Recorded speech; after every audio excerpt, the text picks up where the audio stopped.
Hello बच्चों, welcome to my channel scoring idea और मैं हूं आपका टीचर सौरभ। बच्चों, आज हम लोग क्लास 12th के मैक्रो इकोनॉमिक्स का थर्ड चैप्टर करने वाले हैं, जिसका नाम है national income and related aggregates. इसका जो इंट्रोडक्शन पार्ट है वो हम सेकेंड चैप्टर में पढ़ चुके हैं, तो आपको ये डिस्क्रिप्शन बॉक्स में इसकी लिंक मिल जाएगी। इनकेस आपने अगर नहीं देखा है तो आप जाके वहाँ पर देख सकते हो। मैं ऐसे इसका आई बटन में भी लिंक दे दूँगा, तो आप उसको पहले जाके देख लेना, ताकि आपको जो बेसिक कॉन्सेप्ट्स हैं वो आपके क्लियर हो जाएँ। तो चलिए बिना किसी देरी के शुरू करते हैं। बच्चों, जब हम नेशनल इनकम कैलकुलेट करते हैं तो उसके पहले हम लोगों को काफ़ी चीज़ें ध्यान में रखनी पड़ती हैं, क्योंकि इसमें बहुत सारे ऐसे कॉन्सेप्ट्स होते हैं जो हमारे नेशनल इनकम से डायरेक्टली रिलेटेड होते हैं। And these are basically the aggregates. Aggregates हम लोग किसको बोलते हैं?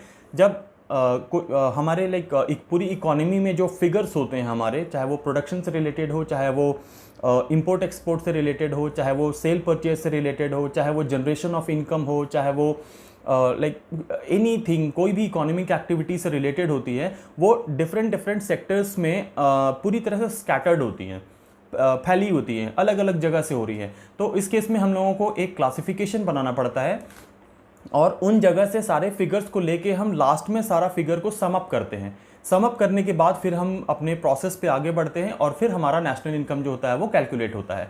तो जैसे कि थोड़ा सा आप इसके लिए थोड़ा सा बेसिक्स के बारे में आपको पता होगा पहले से भी, मैं भी फिर भी थोड़ा सा आपको रिमाइंड करा देता हूँ, रिकॉल करा देता हूँ।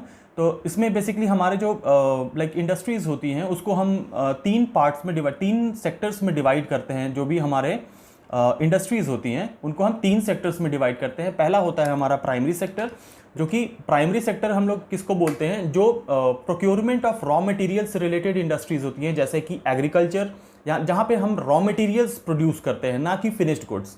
तो इसमें रिलेटेड में अगर हम जो हमारा प्राइमरी सेक्टर है उससे रिलेटेड इंडस्ट्रीज़ को देखें तो हमारा एग्रीकल्चर हो जाता है, माइनिंग हो जाता है, और all the basic activities related to जिसके आगे कल्चर लगा होता है, जैसे कि पिसी कल्चर है, सेरीकल्चर है, माइनिंग हो गया, एग्रीकल्चर है, हॉर्टिकल्चर है। ऐसे बहुत सारे कल्चर्स हैं जिसमें हम रॉ मटेरियल्स प्रोड्यूस करते हैं। अब जैसे फॉर एग्जांपल हॉर्टिकल्चर में हम फ्रूट्स एंड वेजिटेबल्स प्रोड्यूस करते हैं, तो उसको हम डायरेक्टली भी कंज्यूम करते हैं, but these are not the products only, these are raw materials for various other industries. जैसे कि बहुत सारे ऐसे फाइबर्स होते हैं जिनका यूज़ मेडिसिन में किया जाता है, तो उस जगह पे वो फाइबर्स प्रोड्यूस करके फ्रूट्स के फाइबर्स भेजे जाते हैं, वो वहाँ पर प्रोसेस करके मेडिसिन बनते हैं। उसी तरह फ़िश जो होता है, फ़िश के भी बहुत अलग अलग प्रोडक्ट्स होते हैं, जैसे उसको फ़िश को यूज़ किया जाता है फॉर फूड भी, एंड बहुत सारे मेडिसिन बनते हैं, जैसे कॉड लिवर ऑयल हो गया, विटामिन्स या जो भी चीज़ें होती हैं, इस टाइप के न्यूट्रिएंट्स होते हैं, उनके सप्लीमेंट्स बनाए जाते हैं। तो ऐसे बहुत सारी चीज़ें जो हैं, जो प्रोसेसिंग इंडस्ट्रीज़ होती हैं, उनमें यूज़ किया जाता है। तो प्राइमरी सेक्टर बेसिकली हमारा क्या, उसका मेन पर्पस होता है to provide raw materials to the different sectors of the economy. ठीक है। फिर दूसरा जो हमारा आता है वो हमारा सेकेंडरी सेक्टर आता है, जिसमें नॉर्मली इंडस्ट्रीज आती हैं जो मैन्युफैक्चर करती हैं, या कोई एंड प्रोडक्ट जो होता है कंज्यूमर के लिए उसको प्रोड्यूस करती हैं।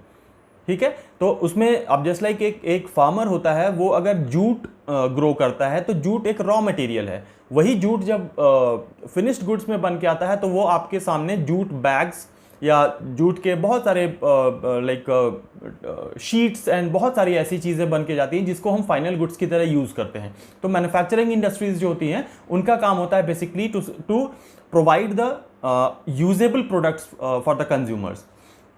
और थर्ड जो होता है वो हमारा होता है टर्शरी सेक्टर। टर्शरी सेक्टर का काम होता है सर्विसेज प्रोवाइड करना, both to the primary sectors as well as secondary sector, और साथ साथ direct services to the consumers. ये सर्विसेज जनरेट करती हैं। These are exhaustable. एक बार आपने यूज़ किया, पे किया, और वो सर्विस एग्जॉस्ट हो जाती है। आप एक होटल में जाते हो, वहाँ पर आप एक नाइट स्टे करते हो, अपना काम करते हो और वापस आते हो, आप हाथ में कुछ भी लेके नहीं आते। नो फिजिकल प्रोडक्ट, आप कोई भी फिजिकल प्रोडक्ट नहीं, आपके हाथ में नहीं आता है। आप सर्विसेज के लिए पे करते हो। आपने ट्रांसपोर्टेशन लिया, आपने फेयर पे किया। आप एयर ट्रैवल करते हो, वहाँ पर आपने फेयर पे किया और आप अपने काम पे चले गए। आप इन हैंड कुछ भी लेके नहीं आते हो। तो ऐसे जो सर्विसेज है, कुरियर किया आपने, पोस्टल सर्विसेज यूज़ किए, तो ये सारे सर्विसेज हैं, इसमें आपके इन हैंड कुछ नहीं आता है। ठीक है। तो इसको, ये सारे सेक्टर्स है। बैंक के सर्विसेज आपने लिया, आपने इंश्योरेंस लिया, आपने शिपमेंट की सर्विसेज ली, तो ऐसे बहुत सारे, कम्युनिकेशन, आप मोबाइल में रिचार्ज कराते हो, आप क्या सर्विस ले रहे हो? कम्युनिकेशन, आप एक दूसरे से बात कर सकते हो, आप मैसेजेस भेज सकते हो, आप फाइल्स सेंड कर सकते हो एक दूसरे को, इंटरनेट के थ्रू यूज़ करते हो आप कम्युनिकेशन सर्विसेज। इंफॉर्मेशन टेक्नोलॉजी में आप वेबसाइट्स बनवाते हो किसी से, तो इन हैंड आपको हाथ में तो कुछ भी नहीं मिलता, वो आपको एक सर्विस प्रोवाइड किया जाता है। तो ये सारी चीज़ें जो होती है वो टर्शरी सेक्टर का काम है। तो ये तीनों सेक्टर्स जो होते हैं वो बहुत इंपॉर्टेंट होते हैं टू कैलकुलेट और एस्टिमेट द नेशनल इनकम। तो आज हम उन्हीं चीज़ों के बारे में पढ़ेंगे कि बेसिकली ये तीनों सेक्टर्स से हम जो डिफरेंट फिगर्स लेते हैं, जैसे कि जो जनरेशन ऑफ इनकम और उसके जो प्रोडक्ट्स होते हैं कि एक साल में, एक फाइनेंशियल ईयर में, जो कि हमारा 1 अप्रैल of the current year till the 31 March of the next year, यहाँ तक मतलब हम कैलकुलेट करते हैं, जिसको हम बोलते हैं फाइनेंशियल ईयर। और इसी में सारे कैलकुलेशंस होते हैं। तो उसमें एक साल में प्रोडक्ट्स कितने जनरेट हुए डिफरेंट सेक्टर्स में, उनको उनके फिगर्स को लेके आते हैं। फिर जब हम नेशनल इनकम में कैलकुलेट करते हैं तो उसमें कई फिगर्स जो होते हैं और ऐड किए जाते हैं, क्योंकि हमारा जो इनकम होता है वो सिर्फ डोमेस्टिक सेक्टर से नहीं होके अब्रॉड से भी होता है। जैसे कि आपने इंपोर्ट एक्सपोर्ट के थ्रू जनरेट किया, आपने कहीं अब्रॉड में कोई कैपिटल इन्वेस्टमेंट किया हुआ है तो वहाँ से आपकी इनकम जनरेट हो रही है, आपने उनके शेयर मार्केट में इन्वेस्ट किया है तो वहाँ से जनरेट हो रही है। ऐसे बहुत सारे इनकम्स जो होते हैं, आपके घर में कोई रिलेटिव है या कोई आपके घर वाला है वो कहीं बाहर में जॉब कर रहा है, वो वहाँ से रेमिट कर रहा है। तो ऐसे बहुत सारे हमारे अदर इनकम्स होते हैं जो कि हमारे डोमेस्टिक टेरिटरी से जनरेट नहीं होके अब्रॉड से भी इनकम जनरेट होते हैं। एंड लाइकवाइज जो अदर कंट्रीज हैं वो हमारे यहाँ से भी कर रही हैं। तो उनके जो नेट फिगर होते हैं उनको हम कैलकुलेट करते हैं, वो हम अभी आगे इसके बारे में समझेंगे। तो ये सारे फिगर्स को जब हम सम अप करते हैं तो जाके आपका लास्ट में एक फाइनल फिगर आता है जिसको आप रिफ्लेक्ट करते हो as the national income of a country. ठीक है, तो ये कॉन्सेप्ट्स जो होता है, यही हम इसी में बहुत सारे कॉन्सेप्ट्स पढ़ते हैं जिनको हम बोलते हैं रिलेटेड एग्रीगेट्स। नेशनल इनकम है, उसके रिलेटेड एग्रीगेट्स, मतलब उनमें हम कौन कौन से एग्रीगेट वैल्यूज को यूज करते हैं, ये इस चैप्टर में आपको पढ़ना है। तो इससे पहले हम कुछ बेसिक टर्म्स जो होते हैं वो समझ लेते हैं, जो बार बार यूज होंगे। आपको डिफरेंट जो टर्मिनोलॉजीज यूज होंगी उसमें बार बार ये टर्म्स यूज किए जाएंगे। तो सबसे पहला जो टर्म आता है वो आता है ग्रॉस। ग्रॉस का मतलब क्या होता है? कोई भी जो फिगर होता है उसमें जब बहुत सारी चीज़ें ऐड हो जाती हैं और एक फाइनल फिगर बनता है, उसको हम ग्रॉस बोलते हैं। जैसे कि आप सैलरी की बात करते हैं, तो अगर आप एक जॉब करने जाते हैं तो आपको जो एम्प्लॉयर होता है वो बताता है कि आपकी ग्रॉस सैलरी इतनी है। वो आपको अपॉइंटमेंट लेटर जो देता है, आप उसमें उसमें जो आपके सैलरी स्लिप होती है उसमें आपका पूरी सैलरी का ब्रेकअप होता है कि आपकी सैलरीज में क्या क्या चीज़ें एडेड हैं। तो उसमें आपको लास्ट में लिखा होता है ग्रॉस सैलरी। तो ग्रॉस सैलरी मतलब उसमें सारे अलाउंसेस होंगे, आपको जो भी बेनिफिट्स मिलते हैं, इंसेंटिव्स के जो प्लान्स हैं, वो सारे ऐड होके आपका एक ग्रॉस फिगर देते हैं कि इतना आपका, जस्ट लाइक आपका 30,000 रुपीज़ सैलरी होगा। ठीक है, बट वो सैलरी आपके अकाउंट में क्रेडिट नहीं किया जाता है, बिकॉज उसके बाद उसमें कुछ डिडक्शंस भी होते हैं। जैसे उसमें कुछ एडिशंस होते हैं तो कुछ डिडक्शंस भी होते हैं। जैसे कि आपका पीएफ अकाउंट का जो स्कीम होता है वो उसमें से डिडक्ट होता है, जो आपको 30 इयर्स के बाद विथ इंटरेस्ट मिलता है। तो वो फॉर द टाइम बीइंग वो उसमें से माइनस कर दिया जाता है। तो अगर आप एक इन शॉर्ट एग्जांपल से समझ लो कि अगर आपका ग्रॉस सैलरी 30,000 है तो उसमें से 3-4 हज़ार रुपये जो होते हैं वो डिफरेंट पर्पस के लिए आपके काट के आपको जो लास्ट में सैलरी बचती है, जैसे कि आपको 30,000 में से 5,000 कट गए तो आपकी जो नेट सैलरी होगी वो होगी 25,000।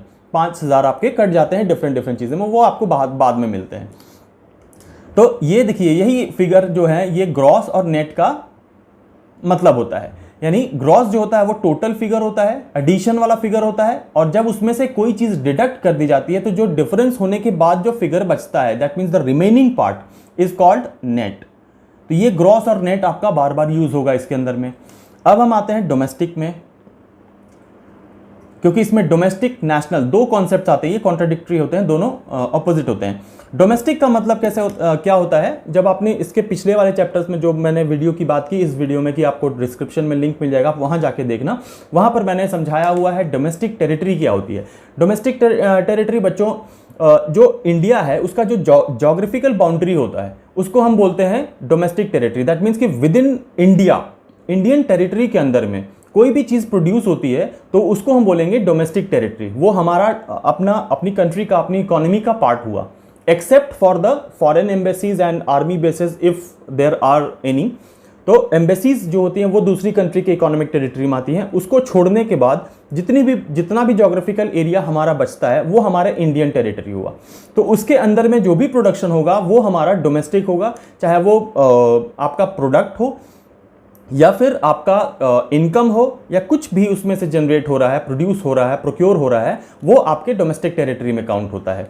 फिर दूसरा टर्म नेक्स्ट इसका जो है ऑपोजिट, वो है नेशनल। अब यहाँ पर आप कंफ्यूज मत होना कि नेशनल और डोमेस्टिक दोनों तो सेम लग रहा है, बट हाँ, नेशनल को हम बोलते हैं बेसिकली जब एक्चुअली ये नेशनल नहीं हो के इंटरनेशनल आप इसको मान सकते हो। डोमेस्टिक में जब आपका जो इनकम या प्रोडक्ट जो बाहर जनरेट हो रहा है, जो आपके डोमेस्टिक टेरिटरी से बाहर जनरेट हो रहा है, चाहे जो आपके जो रेसिडेंट्स होते हैं वो अब्रॉड में जनरेट कर रहे हैं, जैसे आपके लोग बाहर जाके काम कर रहे हैं, आपकी कंट्री के लोग बाहर में जाके कोई भी इकोनॉमिक एक्टिविटी कर रहे हैं, तो वो वहाँ से कुछ अर्न कर रहे हैं, वो वहाँ से कुछ प्रोड्यूस करके अगर इंडिया भेजते हैं तो वो हमारे डोमेस्टिक टेरिटरी में ऐड हो जाता है और लास्टली बनता है हमारा नेशनल कॉन्सेप्ट। ठीक है, तो ये हो गया हमारा नेशनल का कॉन्सेप्ट।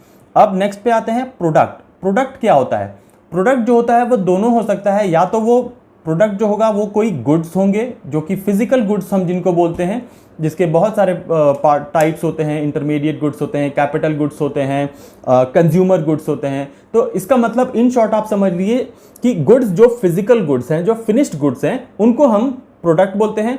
या फिर प्रोडक्ट जो होता है वो दूसरे फॉर्म में सर्विसेज के फॉर्म में आपको मिल सकते हैं, क्योंकि सर्विसेज जो होते हैं वो भी इनकम जनरेट करती हैं। तो जो इंटैंजिबल हमारे प्रोडक्ट्स होते हैं उनको भी हम प्रोडक्ट की कैटेगरी में रखते हैं। जैसे अगर मैं टीचिंग कर रहा हूँ, अगर मैं एक सीए हूँ और मैं एक सर्विसेज प्रोवाइड कर रहा हूँ, तो उसका भी कोई मनी वैल्यू है। ठीक है, आप चाहे कोई भी सर्विसेज देते हो, आप आपने एक होटल खोला हुआ है, आपने कोई टूरिस्ट एजेंसी खोला हुआ है, तो आप जो सर्विसेज दे रहे हो दीज आर बेसिकली प्रोडक्ट्स। तो उन प्रोडक्ट्स का एक मार्केट वैल्यू होता है, तो उनको भी हम कैलकुलेट करते हैं। इसलिए जो प्रोडक्ट होता है उसमें गुड्स और सर्विसेज दोनों इंक्लूड किया जाता है। आपने जीएसटी का नाम सुना है, टैक्स लगता है, तो टैक्स जो होता है वो गुड्स के ऊपर भी लगता है, जो फिजिकल गुड्स हम खरीदते हैं, और जो सर्विसेज हम अवेल करते हैं उसमें भी वो टैक्स लगता है, क्योंकि वो एक प्रोडक्ट है। उसके बाद नेक्स्ट पे हम आते हैं, ये है हमारा मार्केट प्राइस।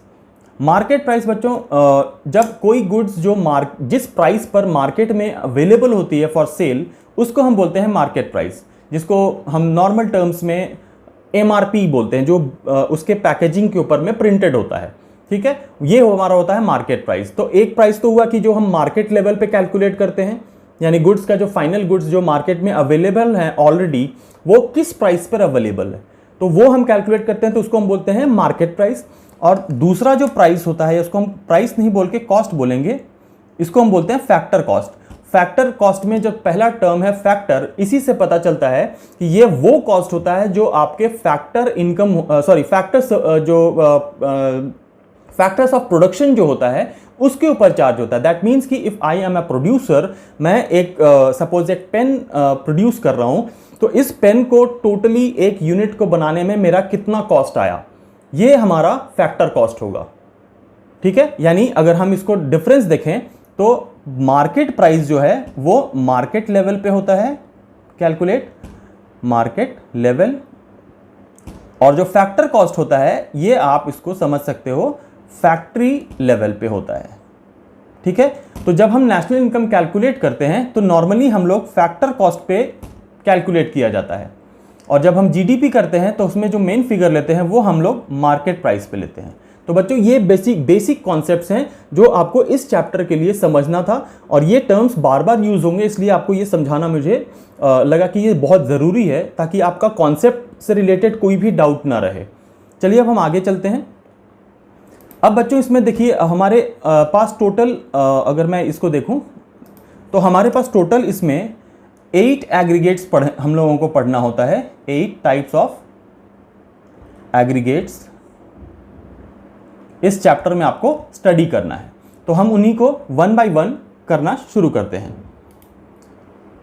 इसमें बच्चों सबसे पहला जो एग्रीगेट होता है, जो आप बहुत सुनते होंगे, आए दिन आपको ये टर्म जो होता है वो सोशल मीडिया पे या न्यूज़ पे ये बार बार टर्म यूज़ होता है। अभी कोरोना चल रहा है तो उस केस में बार बार टर्म यूज़ होता है जीडीपी। अब यहाँ हम लेते हैं, इसमें पहला टर्म जो होता है वो होता है जीडीपी एट मार्केट प्राइस। इसको हम नीचे थोड़े छोटे फॉन्ट्स में लिखते हैं, जीडीपी एट मार्केट प्राइस, इसका मतलब होता है eight market price. GDP market price क्या होता है, ये जब हम कैलकुलेट करते हैं तो हम लोग तीनों सेक्टर से फाइनल आउटपुट का आउटपुट वैल्यू कैलकुलेट करते हैं from primary, secondary and tertiary. तीनों सेक्टर से जो टोटल आउटपुट होगा उसका जो फाइनल वैल्यू होगा वो मार्केट प्राइस पर कैलकुलेट करते हैं, तो उसको हम बोलते हैं GDP. That means primary sector का के जितने भी प्रोडक्ट्स हैं वो मार्केट में कितने वैल्यू पर बिक रहे हैं उस सब का टोटल ले लिया। फिर दूसरे सेकेंडरी सेक्टर में जो भी मैन्युफैक्चर्ड गुड्स हैं, फिनिश्ड गुड्स हैं, उनका फाइनल फिगर ले लिया।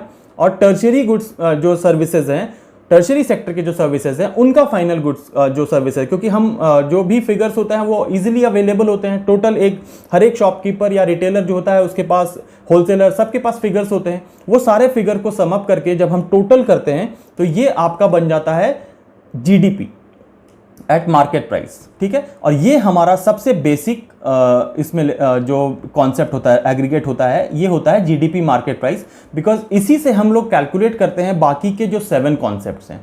ठीक है, तो ये तीनों का आउटपुट हमने कैलकुलेट कर लिया, ये हमारा मिल गया हमें जीडीपी। अब दूसरा जो कॉन्सेप्ट ये आपको समझ में आ गया होगा। अब इसी का दूसरा पार्ट जो होता है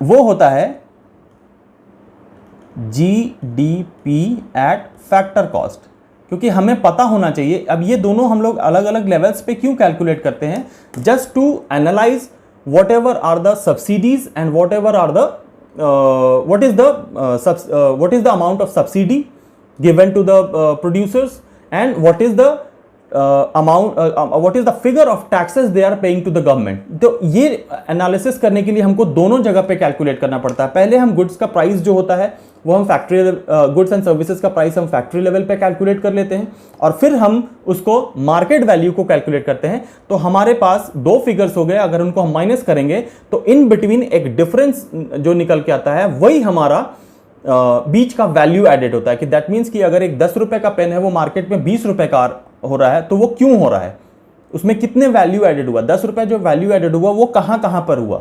इसी को कैलकुलेट करने के लिए हम लोग मार्केट प्राइस और फैक्टर कॉस्ट दोनों को कैलकुलेट करते हैं। ठीक है, तो जब हम फैक्टर कॉस्ट पे आते हैं, अब इनमें देखिए, जब हम जीडीपी मार्केट प्राइस से फैक्टर कॉस्ट पे जब हम आते हैं तो इसका जो वैल्यू होता है वो हम कैसे निकालते हैं। जीडीपी अगर फैक्टर कॉस्ट पे निकाल रहे हैं तो this will be GDP at market price minus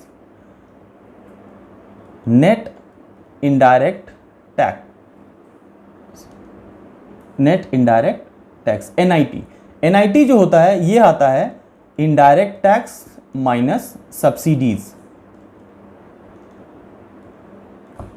ठीक है, जब हम फैक्टर कॉस्ट पे निकालेंगे तो एनआईटी को माइनस कर देते हैं। तो एनआईटी मतलब क्या हुआ, इसमें 2 फैक्टर्स हैं, पहला है सब्सिडी और दूसरा है इनडायरेक्ट टैक्स। क्योंकि देखिए ये 2 वे प्रोसेस है। जब अगर मैं एक प्रोड्यूसर हूं और मैं कुछ प्रोड्यूस कर रहा हूं तो मेरा कॉस्ट जो फैक्टर कॉस्ट अगर जो होता है वो एक पेन का 10 रुपए पड़ा।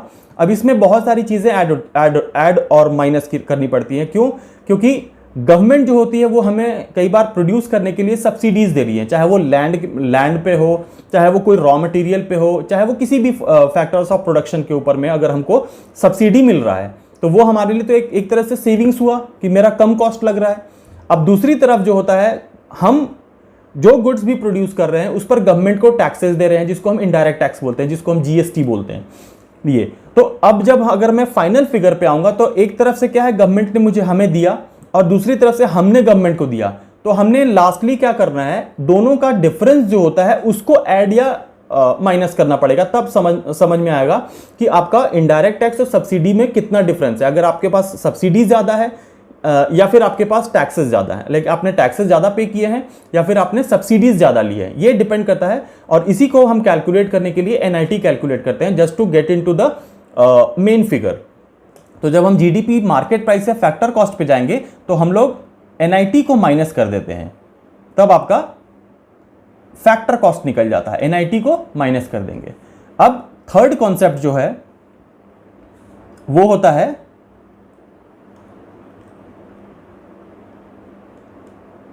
NDP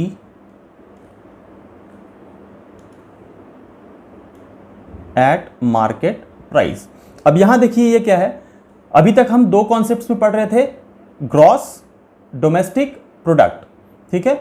अब यहां पर आ गया एन का मतलब होता है यहां पर नेट, जो भी अभी मैंने आपको समझाया कि नेट का मतलब होता है कि कुछ ना कुछ उससे माइनस हुआ होगा। तो जब हम एनडीपी नेट का भी जहां भी कॉन्सेप्ट आता है वहां पर आप ये समझ लीजिएगा कि वहां पर ग्रॉस से अगर आपको नेट पे जाना है, किसी भी फिगर में कोई भी एग्रीगेट से आप एक से दूसरे के ऊपर जा सकते हो। अभी मैं वो बता दूंगा, पूरा फॉर्मूला के साथ आपको बता दूंगा, तो आपको बहुत इजीली समझ में आ जाएगा। बस आप अभी तक आप ये समझिए कि जब आप ग्रॉस से नेट पे जाते हैं तो आपको डेप्रिसिएशन होता है वो माइनस करना पड़ता है वहां से। डेप्रिसिएशन का मतलब क्या होता है कि कोई भी गुड्स हो या कोई भी फिजिकल चीज होती है, अगर वो एक साल तक अगर आप उसको यूज करते हो तो नेचुरली उसके अंदर में कुछ वियर टियर होगा या उसका जो परफॉर्मेंस लेवल होता है वो थोड़ा डाउन हो जाएगा। जस्ट फॉर एग्जांपल, आप एक गाड़ी खरीद के लाते हो तो एक साल के बाद वो गाड़ी वैसी नहीं चल रही होती है जैसे कि फर्स्ट आप लाइक नया पीस जब लाके आप शुरू करते हो उसको चलाना तो वो बिल्कुल स्मूथ चलती है, और धीरे धीरे उसमें थोड़ी थोड़ी प्रॉब्लम्स आने लगती है, क्योंकि जो उसके स्पेयर पार्ट्स उसके जो पार्ट्स होते हैं या उसमें जो भी कंपोनेंट्स लगे हैं वो धीरे धीरे घिस रहे हैं, तो उसकी वैल्यू कम हो जाती है। इसीलिए हम कहते हैं कि जैसे ही गाड़ी या कोई भी प्रोडक्ट होता है वो शोरूम से बाहर आता है, उसका प्राइस जो होता है वो 10 to 15% डाउन हो जाता है, ठीक है। इसी को हम बोलते हैं सेकेंड हैंड। सेकेंड हैंड मतलब हो गया कि वो चीज अब यूज्ड गुड्स की कैटेगरी में आएगी, ना कि branded goods, sorry brand new goods. तो अब यहां पर हम नेट माइनस करते हैं तो क्या होता है, एनडीपी का मतलब हो गया जीडीपी में से। अगर हम लोग जैसे यहां पर हम जीडीपी लेते हैं, कोई भी चीज हम जो कैलकुलेट करेंगे वो जीडीपी मार्केट प्राइस से ही करते हैं। तो पहले जीडीपी मार्केट प्राइस से आपको एनडीपी मार्केट प्राइस पे आना है। एनडीपी मार्केट प्राइस हम कैलकुलेट कर रहे हैं, ठीक है। तो अभी आप यहां देखिए, अभी मैं यहीं पर आपको समझा देता हूं वो कि हम एक से दूसरे कॉन्सेप्ट पे कैसे जाएंगे। तो यहां देखिए, अब हम यहां पर क्या कर रहे हैं, जीडीपी मार्केट प्राइस से कैलकुलेट कर रहे हैं। दैट मींस हम यहां से कैलकुलेट करके ये निकालेंगे, इसका वैल्यू निकालेंगे। तो अब यहां देखिए, अगर हम पूरे दोनों कॉन्सेप्ट्स में देखें तो चेंज क्या आ रहा है, सिर्फ ग्रॉस और नेट का है। तो यहां अगर आपके पास जीडीपी मार्केट प्राइस पहले से अवेलेबल है तो दैट मीन्स कि आप ऑलरेडी मार्केट प्राइस ही कैलकुलेट कर रहे हैं, तो इसमें कोई चेंज नहीं आएगा। डोमेस्टिक प्रोडक्ट, ये भी डोमेस्टिक प्रोडक्ट है, यानी सिर्फ ग्रॉस और नेट का चेंज है। तो नेट के लिए हम क्या करेंगे, इसमें से डेप्रिसिएशन का जो भी वैल्यू होता है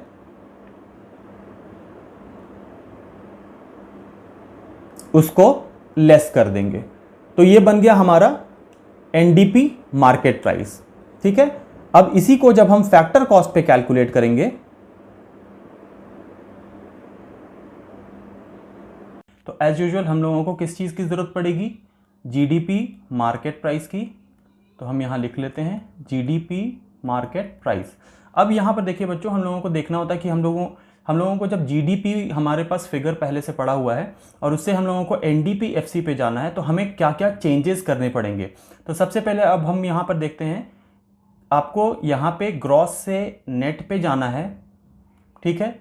उसके बाद डोमेस्टिक जो है वो डोमेस्टिक ही है, फिर आपको फैक्टर कॉस्ट पे जाना है, किससे, मार्केट प्राइस से। दैट मीन्स कि यहाँ पर आपके दो चेंजेस आते हैं।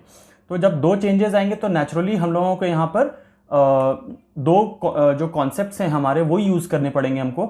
सबसे पहले हम ग्रॉस से नेट पे जब जाएंगे तो इसमें हम लोगों को डेप्रिसिएशन को माइनस करना पड़ता है। जैसे भी हम लोग ग्रॉस से नेट पे जाते हैं या नेट से ग्रॉस पे जाते हैं, वहाँ पे डेप्रिसिएशन जो होता है वो मेन फैक्टर होता है, या तो प्लस होगा या तो माइनस होगा, डिपेंडिंग अपॉन द केस। और दूसरा जो होता है वो है हमारा मार्केट प्राइस से फैक्टर कॉस्ट पे।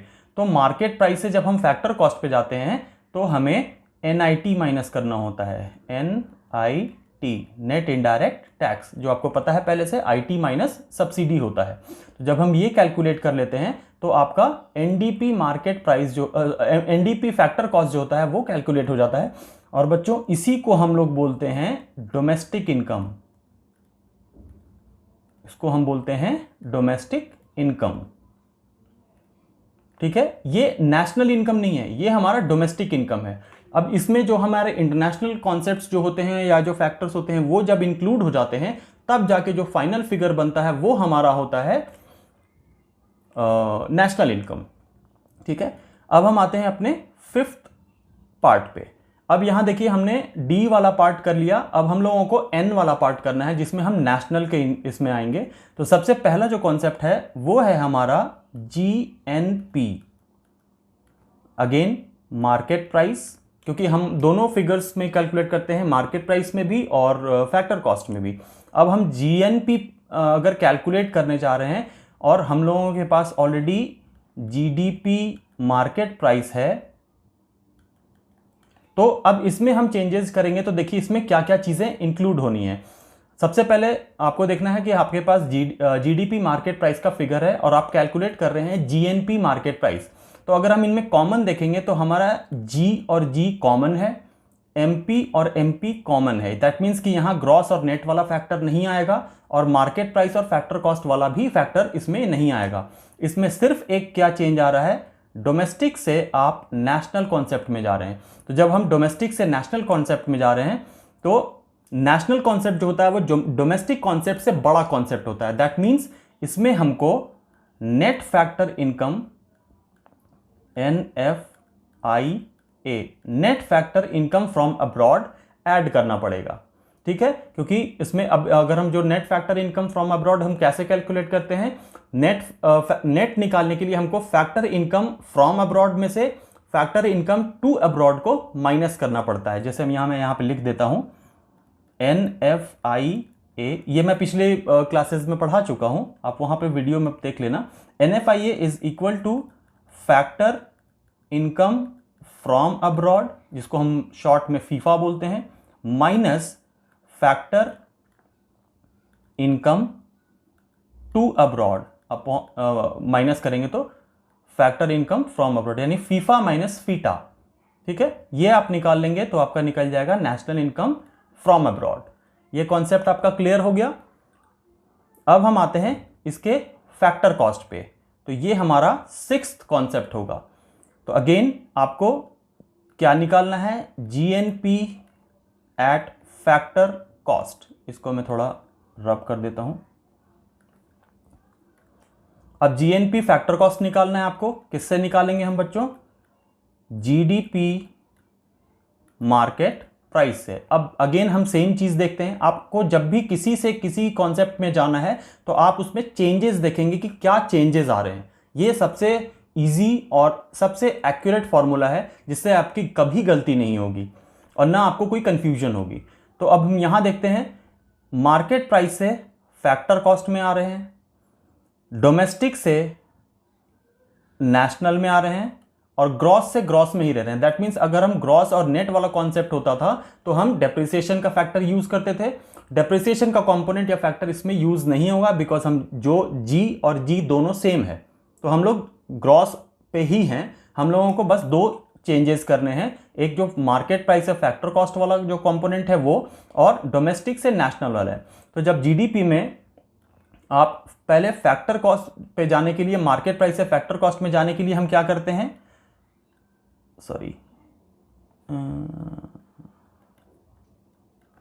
आपको माइनस NIT करना होगा, नेट इनडायरेक्ट टैक्स, और फिर आप डोमेस्टिक से नेशनल पे जाते हैं जब, तो वो बड़ा कॉन्सेप्ट होता है, तो वहां पर आपका प्लस NFIA।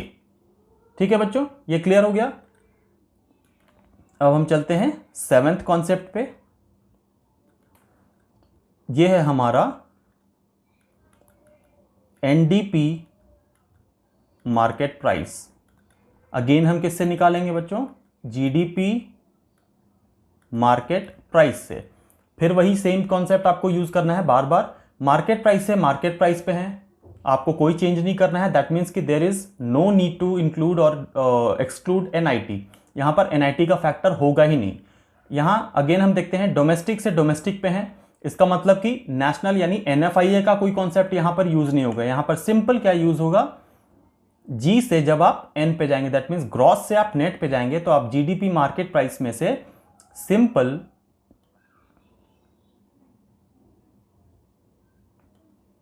डेप्रिसिएशन को माइनस कर देंगे। जब हम डेप्रिसिएशन को माइनस कर देंगे तो आप सीधा जीडीपी से निकल के एनडीपी पे चले जाओगे, ठीक है। और लास्ट जो बच्चों हमारा कॉन्सेप्ट है वो आता है एनएनपी फैक्टर कॉस्ट, और ये अगेन हम निकालेंगे जीडीपी मार्केट प्राइस से। अब हम यहां देखेंगे क्या क्या चेंजेस आ रहे हैं। अब यहां देखिएगा आपका एमपी से एफसी पे भी चेंज आ रहा है, डोमेस्टिक से नेशनल के ऊपर में भी चेंज आ रहा है, और ग्रॉस से नेट में भी आ रहा है। यानी यहाँ पर तीनों के तीनों कॉन्सेप्ट यूज हो रहे हैं। तो हम एक एक करके इसमें प्लस या माइनस जो हमारा होगा वो हम देखते हैं। सबसे पहले बच्चों आपको ग्रॉस से नेट पे जाना है, तो आपको यहाँ डेप्रिसिएशन को माइनस करना पड़ेगा। फिर आपको डोमेस्टिक से नेशनल पे जाना है, तो आपको NFIA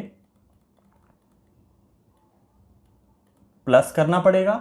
और फिर आपको मार्केट प्राइस से फैक्टर कॉस्ट पे जाना है, तो आपको NIT माइनस करना पड़ेगा, ठीक है बच्चों। तो ये 8 के 8 कॉन्सेप्ट्स हैं जो मैंने आपको समझाया। ये आपको इजी वे में आपको समझ में आ गया होगा। अभी मैं आपको एक मतलब जो फॉर्मूला जो हमने जो माइनस और प्लस किया, इसका मैं एक छोटा सा एक तरीका बताता हूँ, ये जो स्विच करने में काम आता है। यहाँ पर मैं आपको लिखवा देता हूँ इस चीज़ को, आप नोट कर लो अच्छे से कि आप कब चेंज करोगे तो क्या प्लस करोगे और क्या माइनस करोगे। तो इसमें सबसे पहला जो है वह है हमारा फैक्टर कॉस्ट से जब आप मार्केट प्राइस पे जाओगे तो यहाँ पर आप प्लस NIT करेंगे, ठीक है।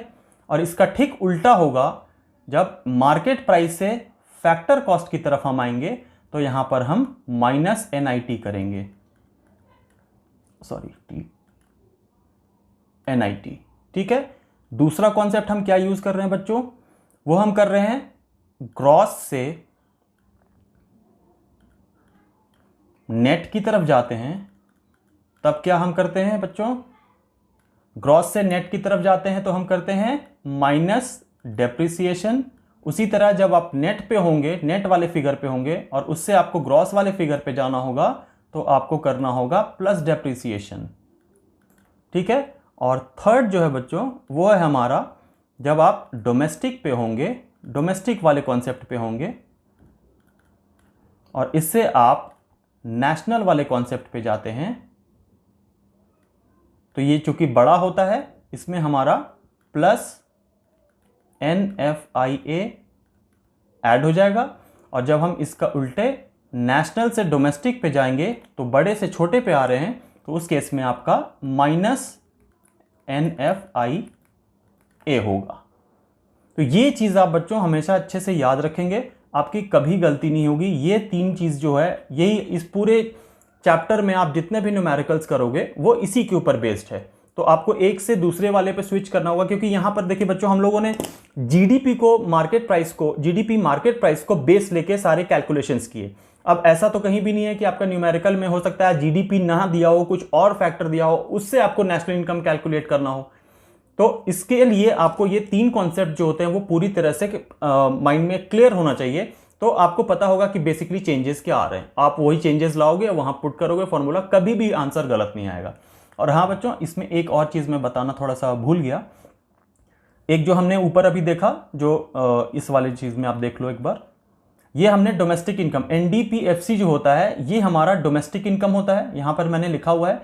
अब हमारा जो नेशनल इनकम होता है उसको हम क्या बोलते हैं, NNPFC। तो इसकी जगह पे आप लिख लो, ये है हमारा नेशनल इनकम। दैट मीन्स जब भी क्वेश्चन में आपको नेशनल इनकम कैलकुलेट करने के लिए आएगा तो आपने NNPFC कैलकुलेट करना है, और जब डोमेस्टिक इनकम कैलकुलेट करने आएगा तो आपको ये ऊपर वाला NDP फैक्टर कॉस्ट कैलकुलेट करना है। दैट मीन्स दोनों ही जो कॉन्सेप्ट्स हैं वो हम फैक्टर कॉस्ट में लेते हैं, क्योंकि उसके बाद वैल्यू एडेड वगैरह हो जाता है, तो हम रॉ फिगर जो होता है उसी को मानते हैं कि वही हमारा, क्योंकि हम लोग यहां बच्चों देख रहे हैं क्या, प्रोडक्शन देख रहे हैं, प्रोडक्शन। क्योंकि हम लोग जब डिफरेंट सेक्टर्स में हम देखते हैं तो जो हमारे आउटपुट होता है वो अलग अलग यूनिट्स में हो सकता है।